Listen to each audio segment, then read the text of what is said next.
Hello, good afternoon class. My name is Roberto Silva, and in this case I will be talking about the segregation of English language learning students. As mentioned by author Patricia Gondara, such segregation exists in basis of either segregation by school, in which certain students are channeled into schools that disproportionately serve ethnic, racial, and linguistic minorities and the effects of being assigned to such schools, or segregation by classrooms, in which students are grouped into inferior curriculum or remedial courses and non-college preparatory classes, both cases putting participating students at a disadvantage. This disadvantage is proven to counterarrest the success of diminishing the achievement gap, being that the segregation received from schools that isolate students linguistically tend to decrease the ability to deliver them quality education. The social cultural aspect of this mentioned segregated grouping is what I believe to be the most significant when viewing these students' education in general. Mentioned in the article Segregating Arizona's English Learners, A Return to the Mexican Room, Patricia Gondara states how the internal segregation in schools affects students' outcomes.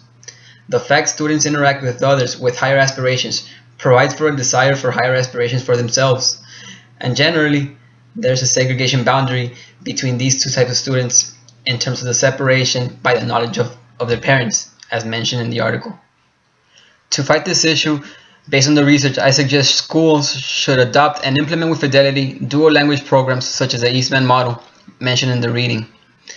As proven, the fact English language learning students are presented to academic matter in their native language and are integrated with non-ELL students in other social activities provides for metalinguistic awareness and cognitive flexibility.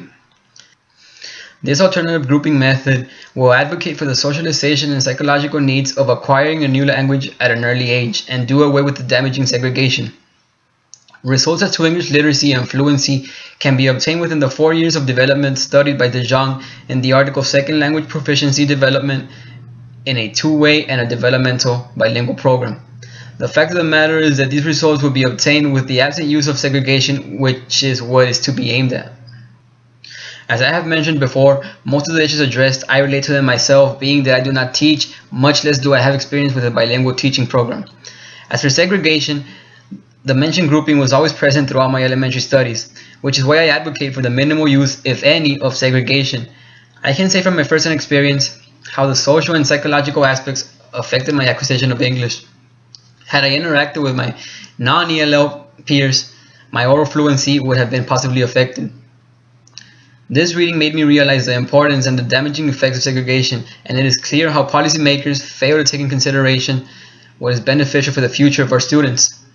From it, I also learned how ethnicity segregation combined with poverty and linguistic segregation is a rising point for unsuccessful college careers for these students due to their low quality education received from kindergarten through their 5th grade. The use of the EdBe model is a first step into putting segregation aside and scaffolding for effective bilingual teaching methods. Thank you.